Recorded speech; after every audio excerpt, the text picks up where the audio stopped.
People who seek outside help to manage their conflict are often looking for several types of help.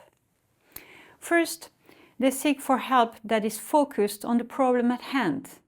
That is, what they want is mediators to bring them their expertise in the management process to enable them to develop good quality agreements.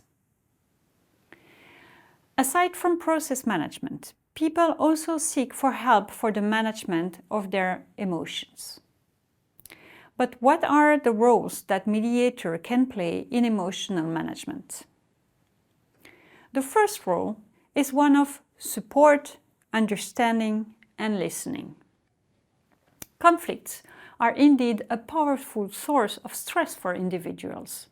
This stress threatens their self-image and reduces their self-confidence.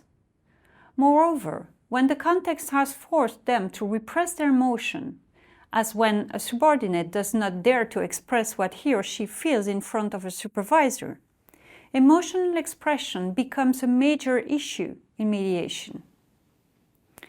Emotional expression allows to satisfy the need of the parties to be listened to and to provide a form of legitimacy to their experience and their vision of the situation.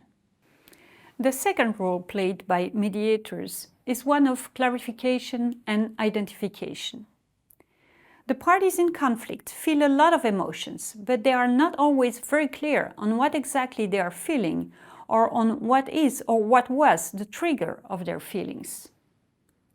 Conflicting parties also often express their feelings poorly. For example, they may show anger when what they are really feeling is sadness or disappointment. Finally, the parties in conflict also have difficulty effectively decoding the emotional reactions of their counterpart. For example, they may mistakenly think that the laughter was a mockery, when in fact the laughter was caused by embarrassment.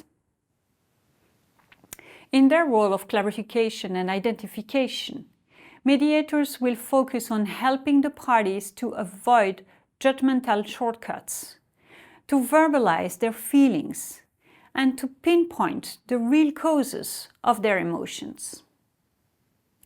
The third role of mediators in dealing with emotions is a preventive role.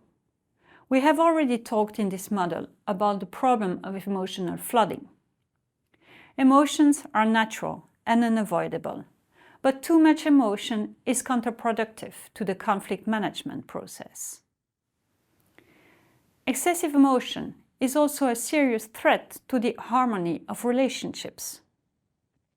Under the influence of intense emotions, people frequently commit hostile and intimidating acts that they later regret.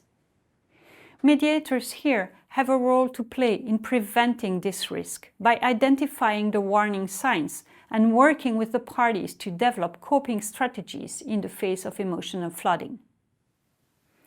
The last role of mediators is that of social regulator. I present this role as a full-fledged role because the social regulation strategies will be detailed in the following video. But the regulatory role actually encompasses the first three roles: the support role, the clarification role, and the prevention role.